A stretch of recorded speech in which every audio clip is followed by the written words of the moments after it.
What do you know, 11 months later, we were able to do a plea where there was just some probation, right? And it taught me something as a young attorney, which is when you have national media attention, the prosecutor's hands are tied because these are people that are eventually might be running for office. They're public servants. They have a difficult job to do.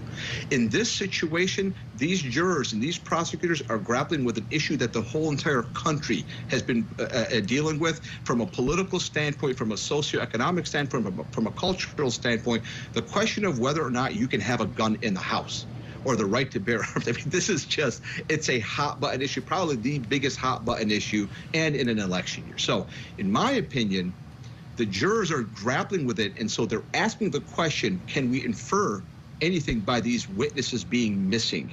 In my opinion, if I was in that room, there's a lot of people in there that want to acquit and a lot of people who want to convince. At least one person who has a strong opinion that it's okay to have a gun, and at least one person in that jury that has a strong opinion that you should not have a gun. And when you overlay that with a kid in the house who took the gun and shot people at a school, I think this is probably the most complicated jury deliberation in the last 10 years for any juror. And I think when you see these questions, these jurors, these poor souls, are grappling with this issue, and at least one person in there is saying no and one person saying yes. It's a complicated question. We don't envy these jurors to have to be inside of that room trying to figure this out. It seems like they're being very careful, very thoughtful.